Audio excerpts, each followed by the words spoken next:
तेजस्विनावधीतमस्तु मा विद्विषावहै।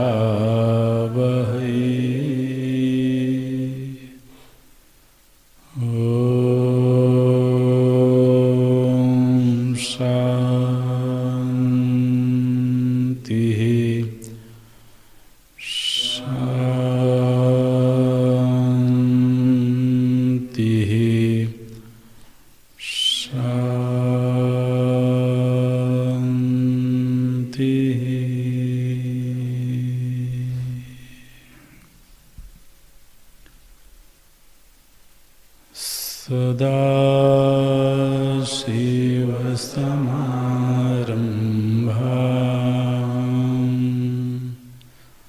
शङ्कराचार्यमध्यमाम्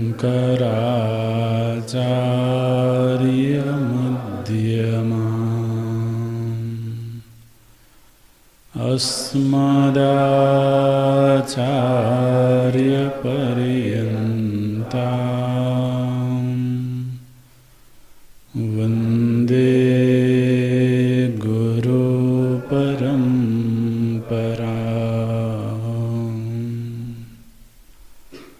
शङ्करं शङ्कराचार्यं केशवं बादरायणम्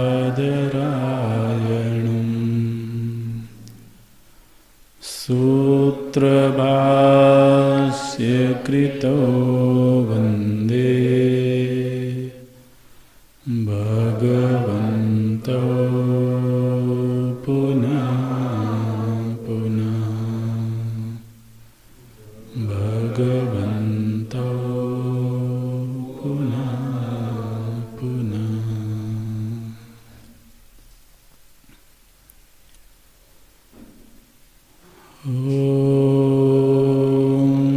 पूर्णमदः पूर्णमिदं पूर्णात् पूर्णमुदच्यते पूर्णस्य पूर्णमादाय पूर्णमेवावशिष्यते।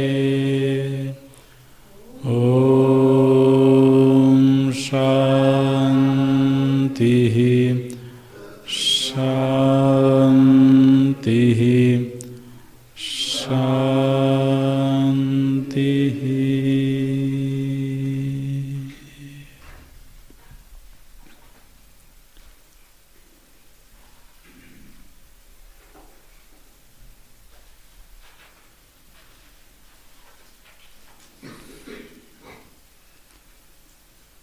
अंधं तमः प्रविशन्ति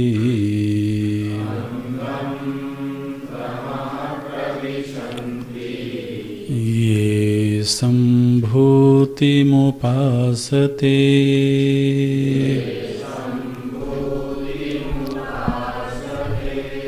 अंधं तमः प्रविशन्ति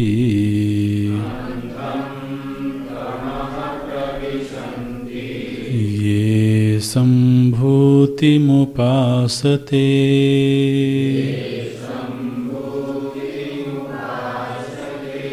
ततो भूय इव ते तमः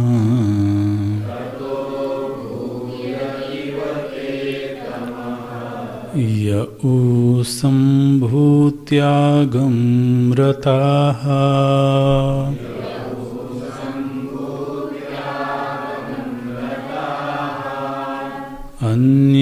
अन्यदेवाहुः सम्भवात्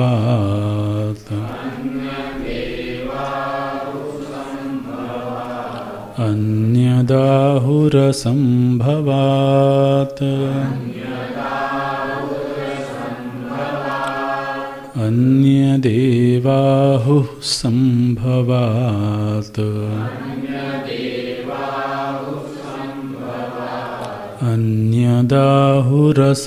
अन्यदाहुरसम्भवात् इति शुश्रुमधीराणाम्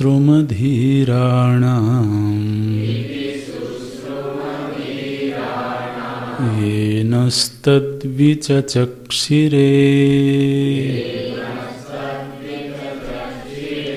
सम्भूतिं च विनाशं च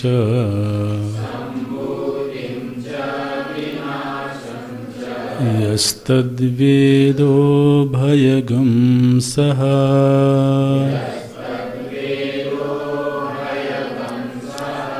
विनाशेन मृत्युं तीर्त्वा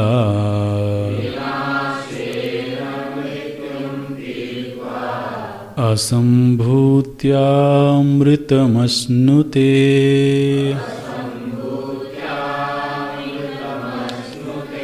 सम्भूतिं च विनाशं च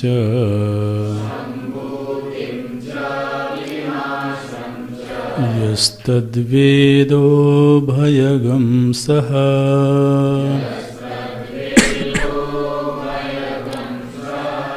विनाशेन मृत्युं तीर्त्वा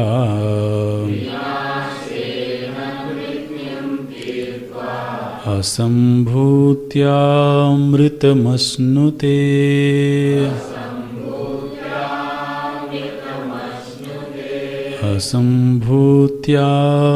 असम्भूत्यामृतमश्नुते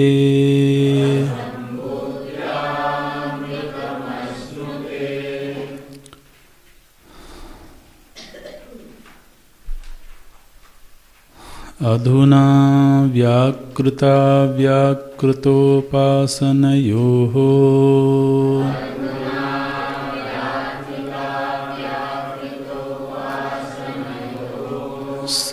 समुच्चिकीर्षया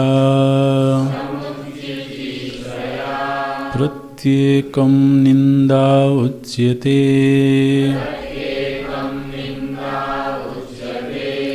अंधं तमः प्रविशन्ति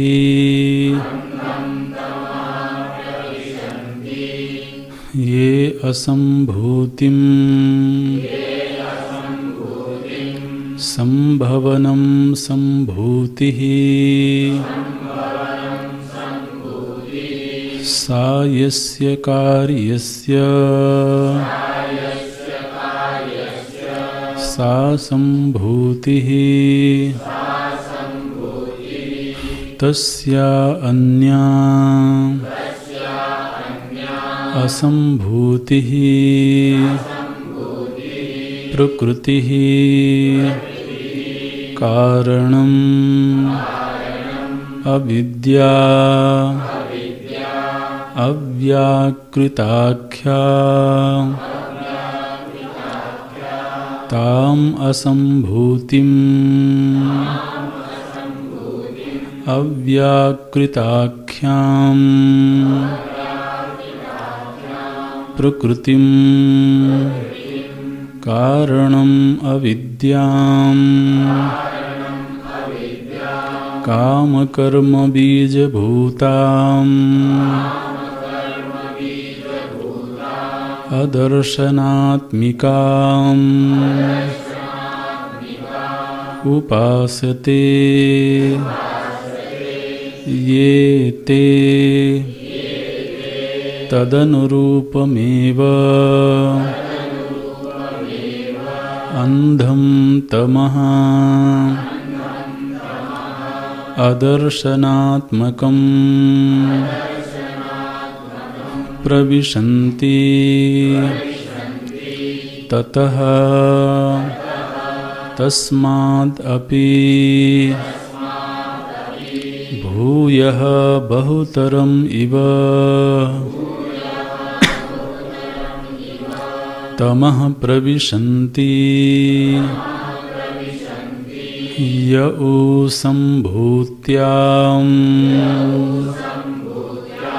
कार्यब्रह्मणि हिरण्यगर्भाख्ये रता कार्यब्रह्मणि हिरण्यगर्भाख्ये रता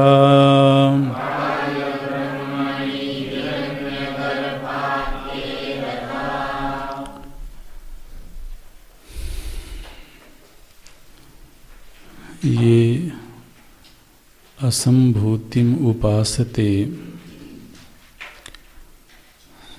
ते अंधम तमः प्रविशन्ति।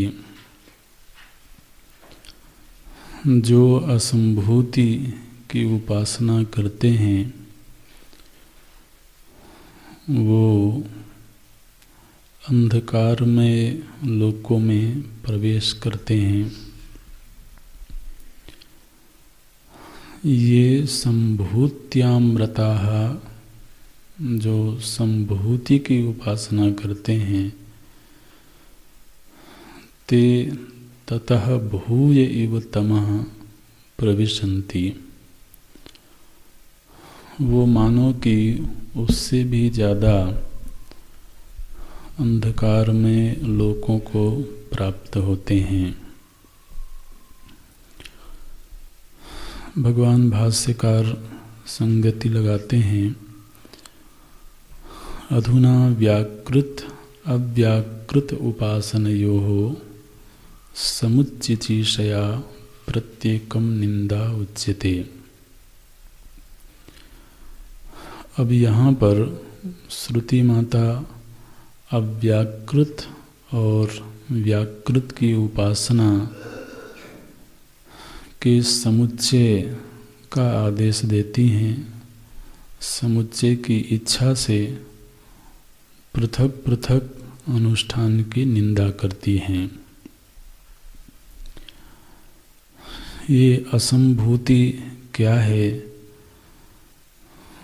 तो पूर्व कक्षा में चर्चा हो रही थी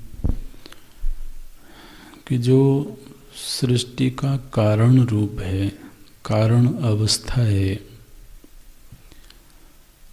जिस समय पर प्रकृति लीन है अर्थात त्रिगुणों की साम्यावस्था है, वह जो त्रिगुणों की साम्यावस्था है उस स्थिति को प्रकृति बोलते हैं। और फिर उसी प्रकृति से उत्पन्न जगत को प्राकृतिक बोलते हैं। प्राकृतिक माने प्रकृति से उत्पन्न।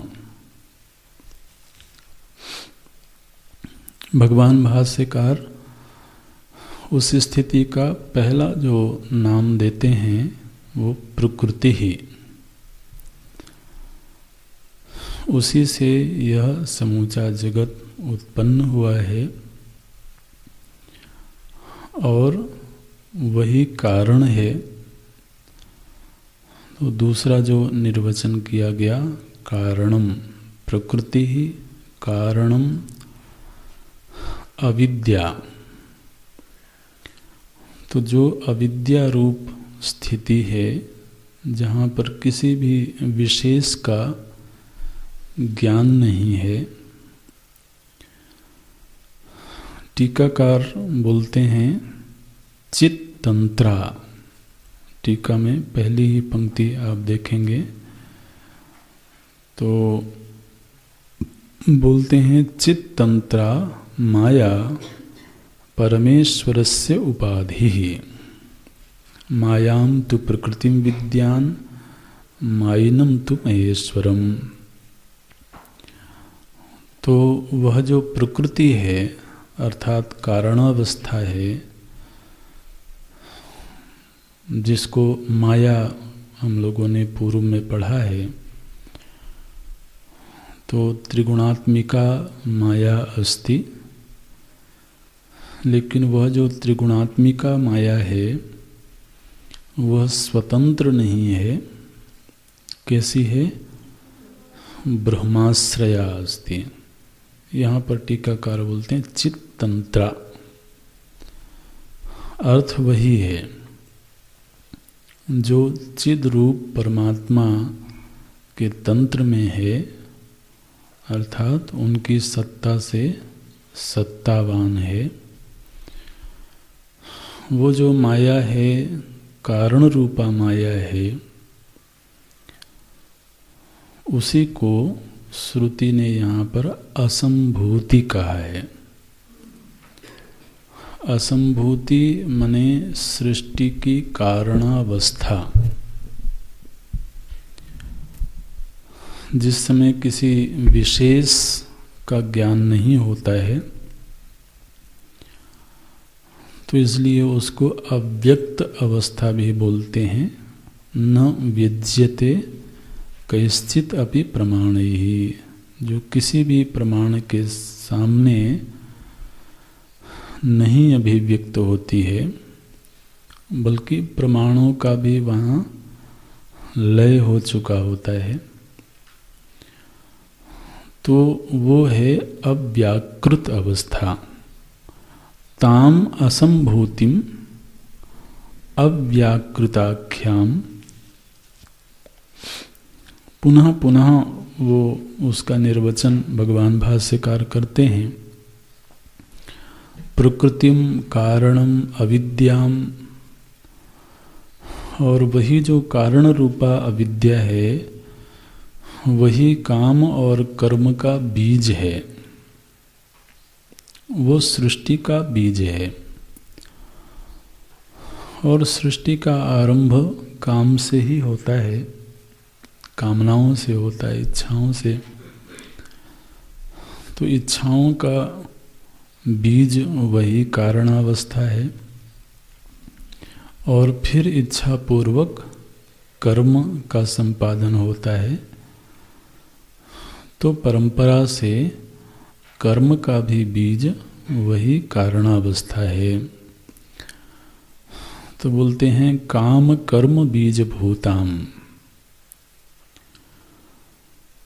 और वह जो स्थिति है वहाँ किसी भी प्रकार का दर्शन नहीं है, अर्थात किसी भी प्रकार का ज्ञान नहीं है।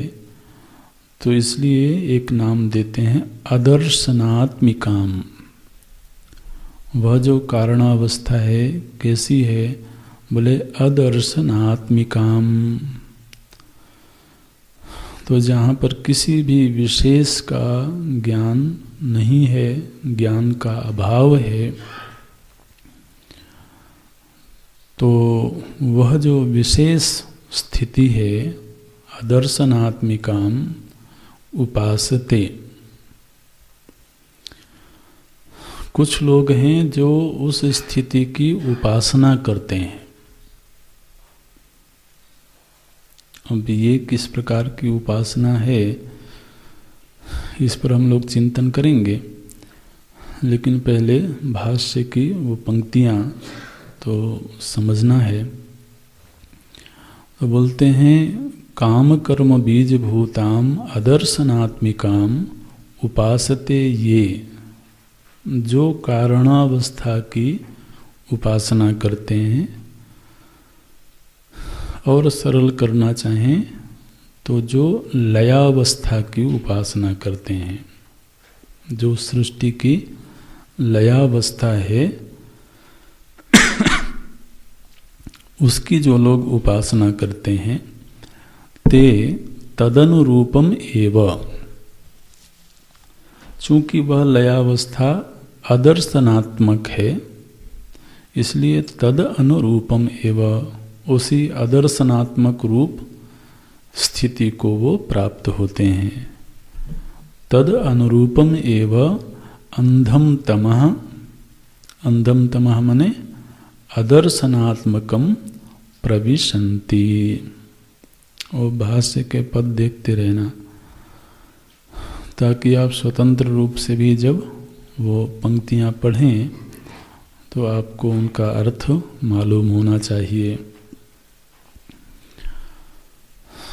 तो भगवान भाष्यकार ने असंभूति की व्याख्या में आप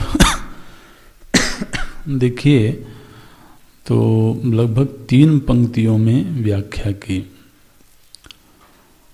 और उसमें जो मुख्य बात कही गई वो ये है कि जो प्रकृति है, प्रकृति का अर्थ सृष्टि की लयावस्था, प्रकृति का अर्थ अभी जो उत्पन्न सृष्टि है वो नहीं, बल्कि जो सृष्टि की लयावस्था है उसी से सृष्टि उत्पन्न हुई है। तो वही कारण रूपा है, अव्याकृत है और अविद्या रूप है। तो इसलिए अदर्शनात्मिकाम, जो स्थिति है उसकी कोई उपासना करता है, और जो उस स्थिति विशेष की उपासना करता है उसको क्या फल मिलता है, बोले तद अनुरूपाम, चूँकि वो स्वयं अदर्शनात्मक है इसलिए उसकी उपासना करते हुए वह उपासक अदर्शनात्मक स्थिति को प्राप्त होता है। अदर्शनात्मक लोक को प्राप्त होता है, माने अदर्शनात्मक स्थिति। लोक का अर्थ हम लोगों ने देखा है पूर्व में, लोक्यते अनुभूयते, जो जहाँ पर हम अनुभव करते हैं तो उसे लोक बोलते हैं। तो वो अदर्शनात्मक लोकों को प्राप्त होते हैं। अच्छा, ये तो पहली पंक्ति की व्याख्या हुई यहाँ तक।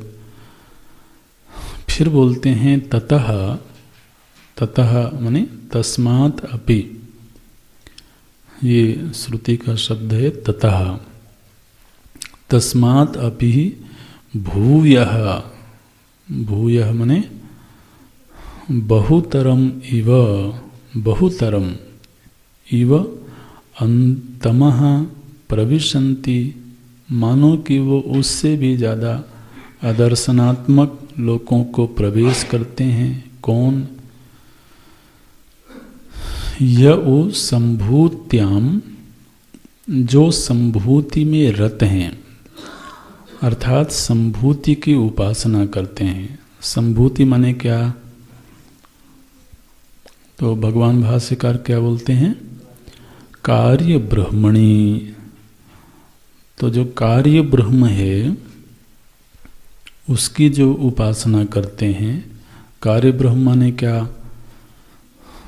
तो बोलते हैं हिरण्यगर्भाख्य, जो हिरण्यगर्भ के रूप में कहा जाता है। तो असंभूति का अर्थ हुआ कारण अवस्था, कल हमने नाम दिया था कारण ब्रह्म और संभूति माने कार्य ब्रह्म। तो जो कारण ब्रह्म की उपासना करते हैं वो अदर्शनात्मक लोकों को प्राप्त होते हैं, और जो कार्य ब्रह्म की उपासना करते हैं वो भी अदर्शनात्मक लोकों को प्राप्त होते हैं। तो ये कारण ब्रह्म की उपासना कौन करता है?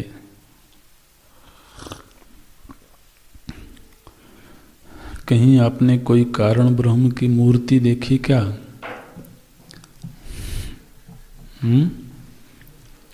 या कहीं कोई ऐसा मंदिर मिला आपको जहाँ कारण ब्रह्म की उपासना होती हो? श्रुति कह रही है, इसका मतलब है उपासना होती है ना?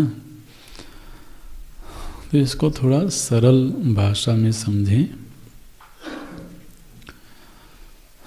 प्रायः ऐसे साधक दिखाई देते हैं समाज में, या हो सकता है हम में से भी कोई हो, जो ध्यान का अभ्यास करते हैं। ये जो उपासना है ये ध्यान है एक तरह का। जो ध्यान का अभ्यास करते हैं और सतत अभ्यास करते हैं, लेकिन वह जो ध्यान है वो निदिध्यासन के रूप में नहीं होता है। वो कैसा होता है? बोले मुझको ध्यान करते हुए अपने चित्त को लीन कर देना है, चित्त को विक्षेप रहित कर देना है। तो चित्त की विक्षेप शून्य स्थिति को प्राप्त करने का अभ्यास किया जाता है। तो जिन्होंने श्रवण मनन नहीं किया है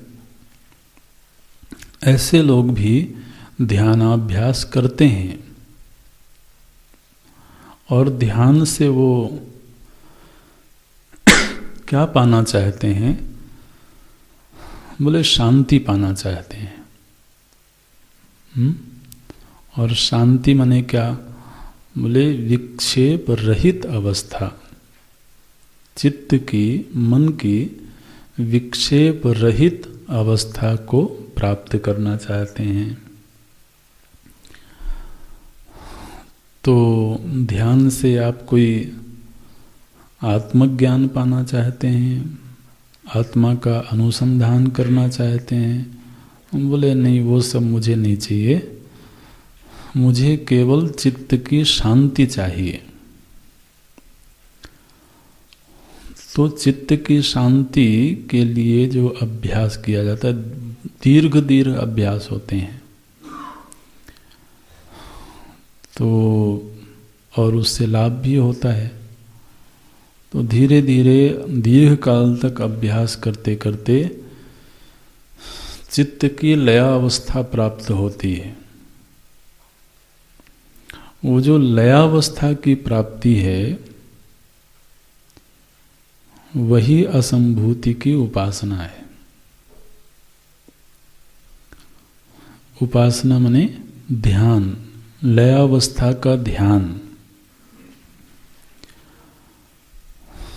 तो निदिध्यासन तो भिन्न है। निदिध्यासन में तो हमने जिस तत्व का श्रवण किया है और मनन से जिसके संशय का निवारण हुआ है, उस तत्व में अपने चित्त को समाहित करते हैं। लेकिन ये जो लयावस्था का अभ्यास है, इसमें क्या है? बोले मुझे कोई चिंतन नहीं करना है, मुझे बस चित्त को समाहित कर देना है। माने मुझे कोई ऐसी स्थिति प्राप्त हो जाए जहाँ मुझे अपना भी भान ना रहे।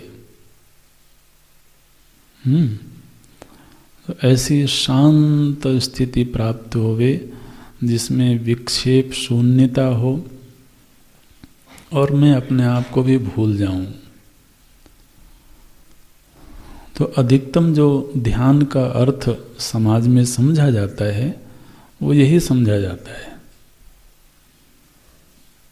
कि जहाँ पर हम बैठे हैं ध्यान में, बाहर का सब कुछ भूल गया और धीरे धीरे करके मन की लयावस्था प्राप्त हो गई और आत्मविस्मृति भी हो गई।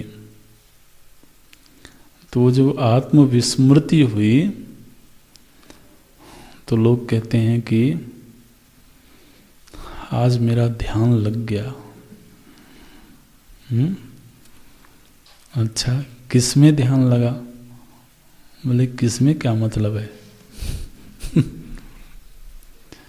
माने किसी भी चीज का भान नहीं रहा, वो कुछ सेकंड के लिए हो, कुछ मिनट के लिए हो, तो दीर्घकालिक अभ्यास से वो स्थिति प्राप्त होती है। तो व्यक्ति ये समझता है, हो सकता है हम लोगों की भी ऐसी समझ हो कि ध्यान लग गया माने क्या हुआ? बोले सब कुछ लीन हो गया, आत्मस्मृति भी नहीं रही। तो महाराज आज तो बड़ा अच्छा ध्यान लगा। अच्छा, उससे लाभ क्या हुआ कि जो बाह्य दुख है उस दुख की विस्मृति हो गई। ठीक है ना? तो जो बाह्य दुख की विस्मृति है वो भी अपने आप में आनंददायक है। तो आदमी कहता है कि महाराज बस मुझे ऐसा ध्यान करवाओ कि मैं सब दुनियादारी भूल जाऊं। कोई ऐसी ध्यान की टेक्निक, कोई ऐसा ध्यान का तरीका बताओ जिससे कि मुझे कोई भी याद ना रहे, कुछ भी याद ना रहे। तो ये जो लय का ध्यान है, ये हमने पढ़ा है, लयगतम मना।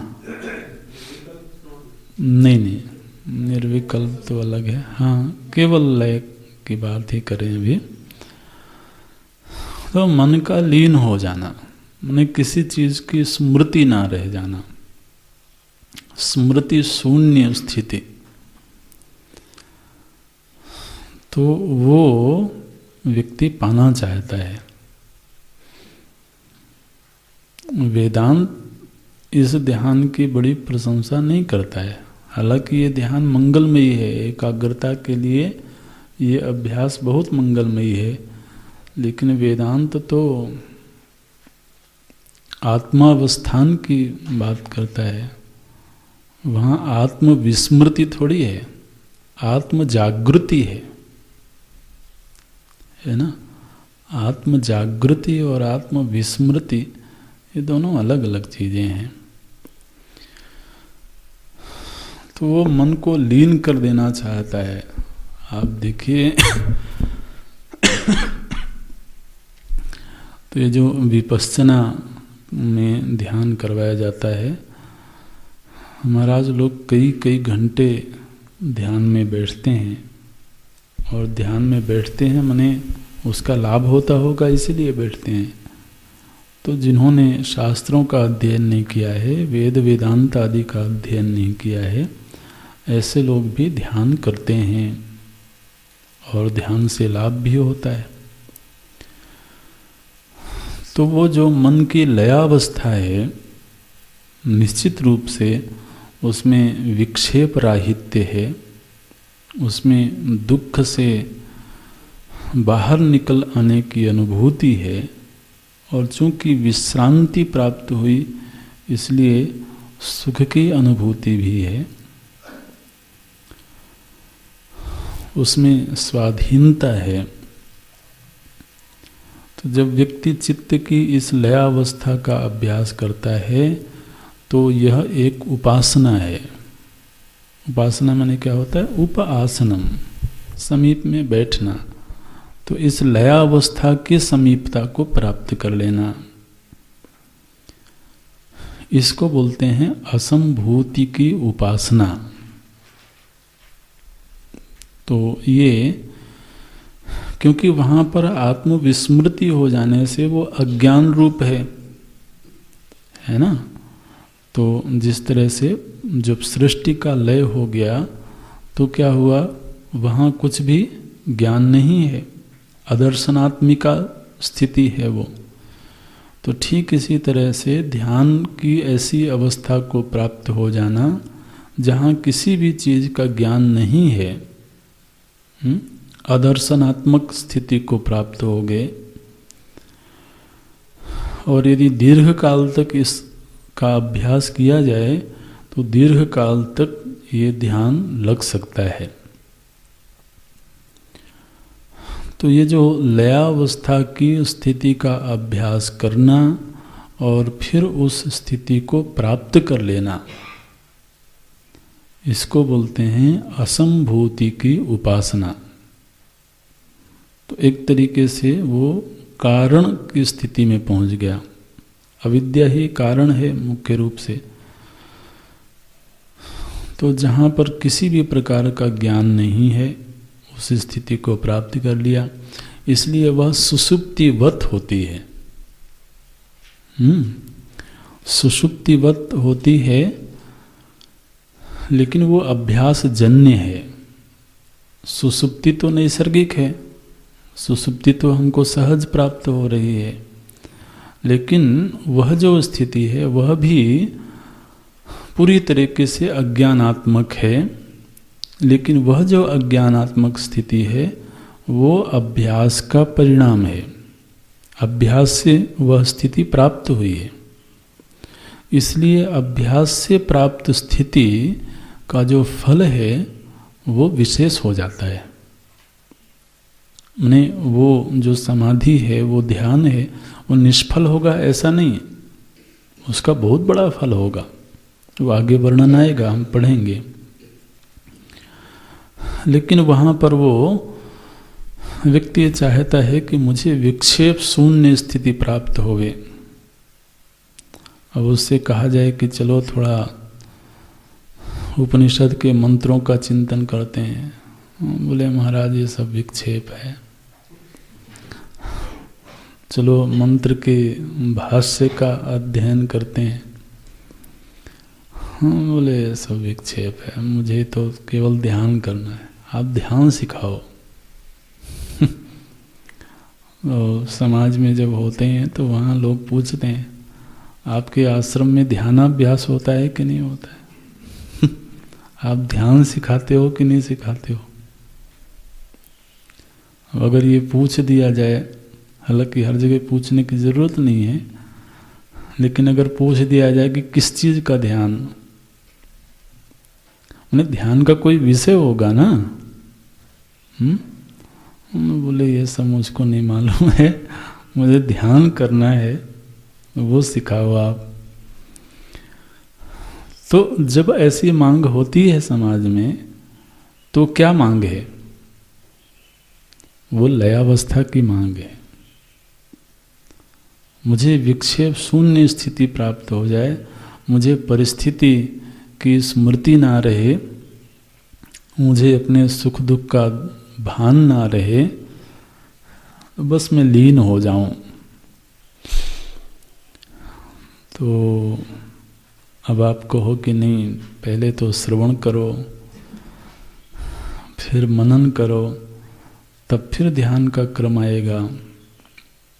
बोले ये सब विक्षेप है, मैं विक्षेप से बाहर निकलना चाहता हूँ।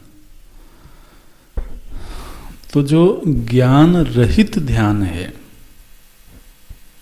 ठीक है, जो ज्ञान रहित ध्यान है, जिसमें मन की लयावस्था है, वह ध्यान असंभूति की उपासना है। और हम समझते हैं कि उपासना शायद कुछ समझ में आ रही होगी। तो जो इस लयावस्था का ध्यान करते हैं, उस स्थिति का अभ्यास करते हैं, स्वतंत्र रूप से भी ये फल देती है। क्योंकि अगले ही मंत्र में ये बात कहेंगी श्रुति, अन्यत आहु, तो संभूति की अलग फलश्रुति श्रुति बताती हैं, धीरों से हमने सुना है, और असंभूति की उपासना की अलग फलश्रुति है, वो हमने सुना है। तो ये जो दीर्घ काल तक मन की लयावस्था का अभ्यास है, उससे जो लाभ होते हैं, उनमें एक तो लाभ ये होता है कि चित्त का जो चांचल्य है, नैसर्गिक रूप से, प्राकृतिक रूप से जो चित्त की चंचलता है, वो चंचलता कम होती है, शांत होती है। दूसरा, व्यक्ति अगर ध्यान का अभ्यास करेगा तो वो संयमी होगा। बिना संयम के ध्यान का अभ्यास कैसे हो सकता है?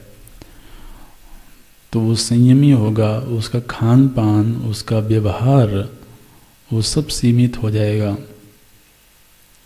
वो बहुत सारी चीज़ों का परिग्रह नहीं करेगा। तो धीरे धीरे जब ध्यान का अभ्यास बढ़ता है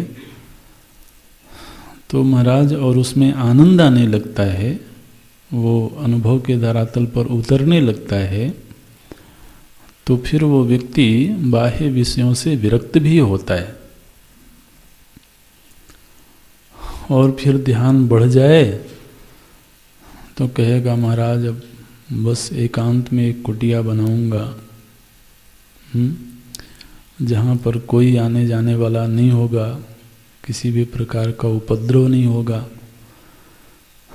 और बस गंगा जी के किनारे एक छोटी सी कुटिया होगी, और वहाँ मैं बस ध्यान में लीन रहूँगा। अब ये सब उपद्रव मुझको नहीं चाहिए। तो देखिए, ये लाभ है। माने चित्त जैसे जैसे शांत होने लगा, विक्षेप की शांति होने लगी और उसका रस मिलने लगा, तो वो रस उसको खींचता है और वो चाहता है कि मैं दीर्घ काल तक इस स्थिति में रहूं। तो इस स्थिति का अनुभव बढ़ जाए, दीर्घ काल तक अभ्यास हो जाए, तो फिर वो विरक्त हो जाएगा। तो फिर निजगृहात् तूर्णम विनिर्गम्यताम्, फिर वो निकल पड़ेगा। बोले यहाँ तो सब विक्षेप है, कोई कहता है सब्जी ले आओ, कोई कहता है दूध ले आओ। अब कहाँ ये सब प्रपंच में पड़े रहेंगे, तो हमको तो ध्यान करना है। तो निकल गया महाराज। वहाँ जाके क्या करना है? वेदांत पढ़ोगे? नहीं, वेदांत पढ़ना भी विक्षेप ही है। हम तो बैठ करके कुटिया में और बस ध्यान करेंगे।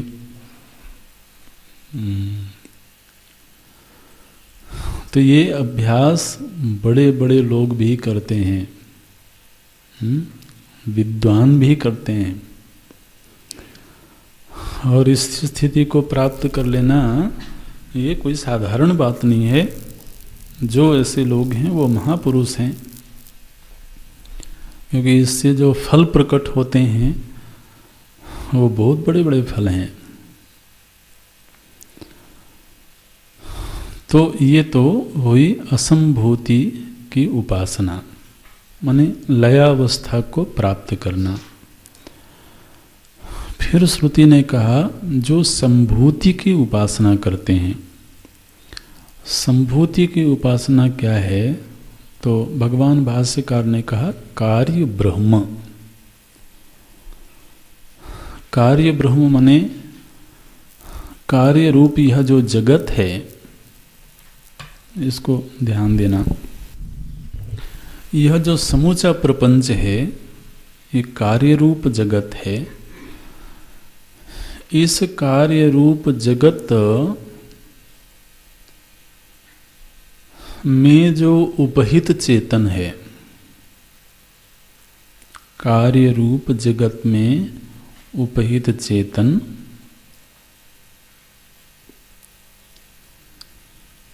वो जो चेतन तत्व है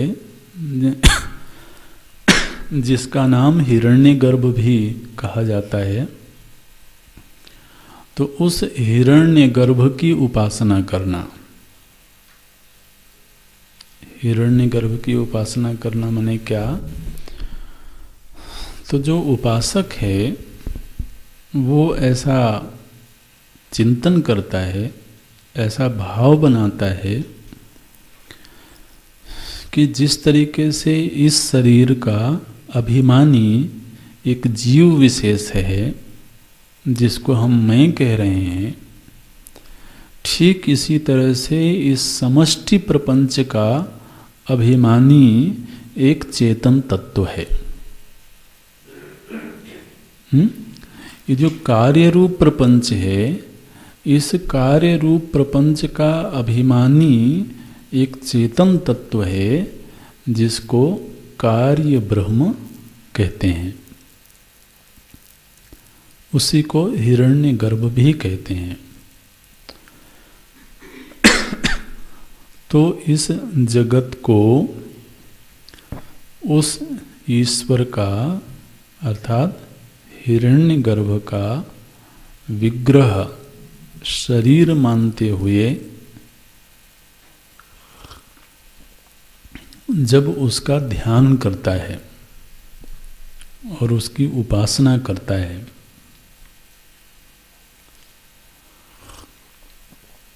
तो इसको बोलते हैं संभूति की उपासना।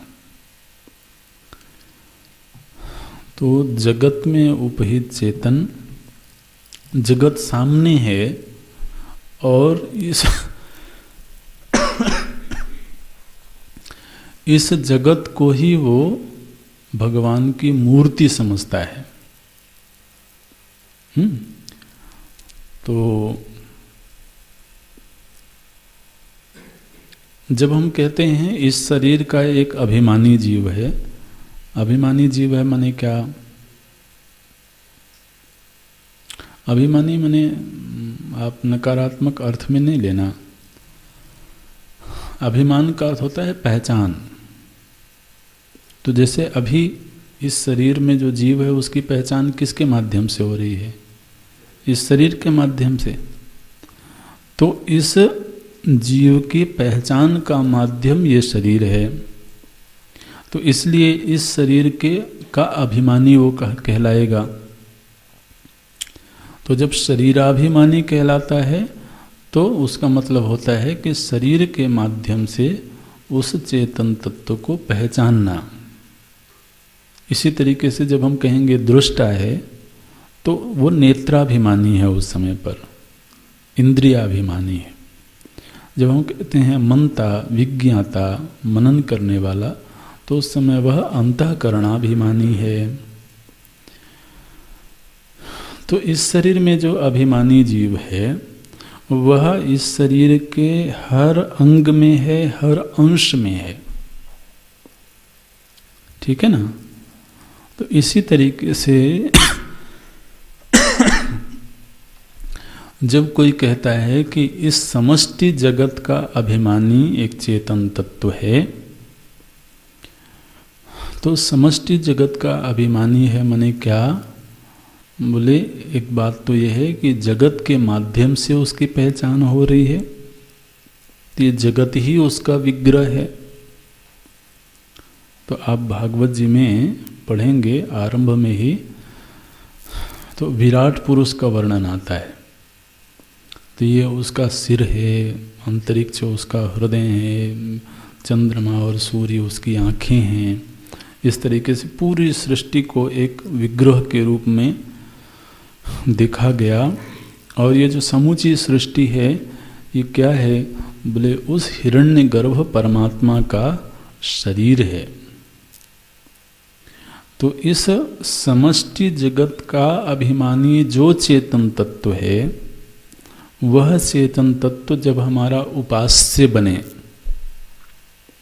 और उसकी उपासना के लिए हम विग्रह क्या चुना हमने? बोले जगत को ही विग्रह मान लिया। तो जगत को ही विग्रह मान करके जब हम उस जगदीश्वर की उपासना करते हैं तब उसको बोला जाता है संभूति की उपासना। जगत ईषधि युक्त सेवनम। तो जगत क्या है? बोले ये जो जगत है ये उस हिरण्यगर्भ परमात्मा का शरीर है, उसकी देह है।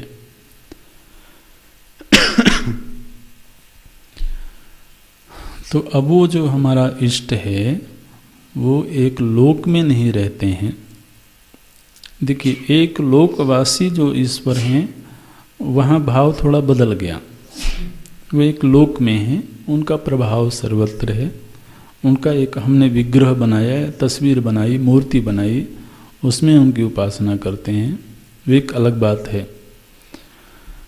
लेकिन जब ये भाव बना करके कि यह समूचा प्रपंच उनका विग्रह है, तो जब हम इस कार्य रूप जगत की सेवा करेंगे और ईश्वर की सेवा मानते हुए करेंगे, तो ये जो उपासना होगी सेवा के माध्यम से हमको उसकी स्मृति बनी हुई है, उनकी याद बनी हुई है, इसलिए नित्य उनके समीप ही हैं हम।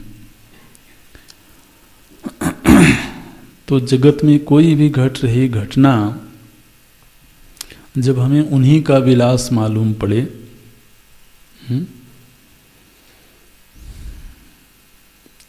तो जब बादलों की गड़गड़ाहट हो रही हो तो ये भाव आए कि देखो अभी हिरण्यगर्भ परमात्मा अपने होने का एहसास करवा रहे हैं।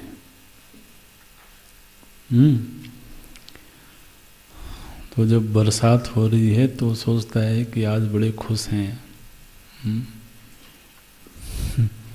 जब कहीं कुछ थोड़ा सुनामी जैसी कोई चीज़ आ गई, बोलते हैं आज थोड़ा सा नाराज हो गए। तो इस तरीके से सृष्टि में घट रही घटनाओं को आखिर देखिए, जो इस शरीर में अभिमानी जो जीव है उसमें भी ये सब चीज़ें होती हैं ना। जब क्रोध हुआ तो बिल्कुल आंखें लाल लाल हो गई, ऐसा लगता है इससे अभी सुनामी आ ही जाएगी बस। तो इसी तरीके से जब समष्टि में घटना घटती है तो वो अपने प्रभु को देखता है, यार जो हिरण्यगर्भ प्रभु हैं थोड़े से रुष्ट हो गए हैं हमारी नादानियों की वजह से, और कभी बड़े प्रसन्न दिखते हैं। तो जगत में घट रही हर घटना को वह ईश्वर से जोड़ता है। क्यों? क्योंकि यह जो जगत है ये उन्हीं का शरीर है। तो जो नदियों का प्रवाह है, नदियों का जाल बिछा हुआ है, वो क्या है? बोले वो उनकी नस नाड़ियाँ हैं। वो जल के रूप में मानो कि वो रक्त का प्रवाह हो रहा है। उत्तुंग शिखर हैं जो, वो उनकी विशालता का संकेत करते हैं। तो इस रूप में जब वह कार्य, उस हिरण्यगर्भ को कहा गया कार्य ब्रह्म, कार्य रूप जगत का अभिमानी जो चेतन है उस चेतन को बोला गया कार्य ब्रह्म। तो अब जगत के किसी भी अंग की सेवा की जाएगी तो वो सेवा किसको प्राप्त होगी? बोले हिरण्यगर्भ को प्राप्त होगी। तो ये उपासना होती है। ये उपासना क्या है? बोले ये संभूति की उपासना है। बहुत बड़ा फल है महाराज इसका। देखिए, इस तरह की उपासना करने वाला व्यक्ति राग द्वेष से बाहर निकल आएगा, ममताओं से वो बाहर निकल आएगा, अपने पराई की जो वृद्ध वृत्ति है वो उससे बाहर आ जाएगा। भगवान ने कहा यस्मात् न उद्विजते लोकः, जिससे लोक को माने बाकी लोगों को किसी प्रकार का उद्वेग नहीं होता है। अपने भक्त की जब पहचान करवाई भगवान ने तो ये बोलते हैं 12वें अध्याय में, बोले जो किसी के वजह से स्वयं उद्विग्न नहीं होता और उसकी वजह से दूसरे लोग उद्विग्न नहीं होते, वो भक्त है मेरा। तो अब वो किसी के जीवन में उद्वेग नहीं पैदा करता और वो स्वयं किसी से उद्विग्न नहीं होता, यह तभी संभव होगा जब उसमें राग द्वेष शिथिल हो गया हो। तो जब वह अपने आसपास के समूचे जगत को ही प्रभु का विग्रह मान करके वो भावना करने लगे तो फिर तो उसका सारा व्यक्तित्व ही बदल गया, चिंतन प्रणाली ही बदल गई, सोच ही बदल गई, व्यवहार बदल गया। तो बड़े फल हैं इसके। वो जगत को स्वीकार करता है और जगत को स्वीकार करके केवल जगत को एक जड़ वस्तु नहीं मानता है, बल्कि यह जो जगत है अब जैसे हमारा जो अभी सचेत शरीर है, जीवन से युक्त शरीर है, ये हम जानते हैं कि पंचभूतों से बना हुआ शरीर है और जड़ है ये, लेकिन फिर भी जब तक वह जीवंत है तो हम जड़ कहते हैं क्या? किसी को कह दे कि ये तुम्हारा शरीर जड़ है, बोले महाराज अपने शरीर को बोल लो, हमारे शरीर को मत बोलना। तो अब ये जो जड़ शरीर है ना, ये हरकत करना भी जानता है तो ये जड़ शरीर महाराज आंखें दिखाना भी जानता है और हाथ उठाना भी जानता है। अब अगर तुम जड़ कहते हो तो देखो इस जड़ का कमाल इसलिए ये कारण रूप से जड़ है, ये ठीक है, लेकिन हम आज के दिन इसको जड़ नहीं कहते हैं। तो इसी तरह से जब वो जगत को देखता है और जगत के अभिमानी चेतन तत्व का चिंतन करता है तो उसको लगता है कि जगत में तो सब कुछ उसी से व्याप्त है। तो इसलिए किसी के साथ भी किया गया व्यवहार अंततः हिरण्यगर्भ के साथ किया हुआ व्यवहार ही माना जाएगा। इस भाव के साथ में जब वह प्रभु की उपासना करता है तो वो संभूति की उपासना है, वो कार्य रूप ब्रह्म की उपासना है, वो हिरण्यगर्भ की उपासना है। श्रुति कहती हैं कि वो जो असंभूति की उपासना है और संभूति की उपासना है, इन दोनों में सह समुच्चय होना चाहिए।